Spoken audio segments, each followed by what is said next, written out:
Wajane wote wa Ruvuma wote. Pesa hizi ni pesa za Kenya. Hundi ya Kenya ya pesa 4,400,400 kipigeni makofi. Asante kwa Mama Mbeyu. Tunashukuru kwa wakati wa siku ya leo hata kupata hii cheki. Wacha tukazitunze na zikapate kutuendeleza kama wajane, watoto wetu wakasome na tukaone maendeleo katika Ruvuma. Barikiwe sana. Niko Ruvuma Ward in Rabai constituency.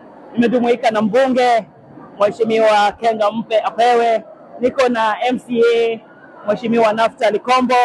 Tumefurahi tuko ndani ya Rabai, ndani ya Ruvuma Ward leo, na tumekutana na wamama wengi tu. Holi nzima hii kupeana cheki za ngafu.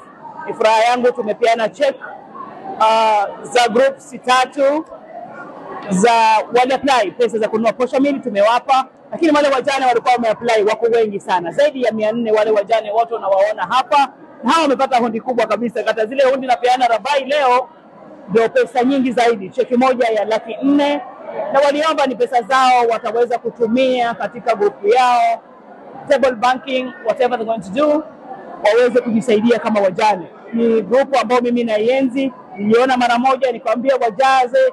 Hii ni grupu 9 kwa pamoja, zile ambazo saizi zimejumuishwa katika hizi pesa, lakini kuna groups nyingi zaidi. Awamu ya pili nikirudi tena Rabai, Ruvuma Ward tutapeana wale wengine wamebaki. Kwa hivyo ni mwanzo tu, tutapeana wale wengine pia. So ni furaha yangu pia kujumuika pamoja na mbunge na MCA kwa wakati mmoja. Wakati mwingi naenda constituency nyingine huwezi kuwapata, lakini furaha yangu ndani ya Rabai leo, ikiwa kwa wiki 2 tu, ni mara ya 3 kuwa Rabai. Nimeshukuru sana kuwa nao, na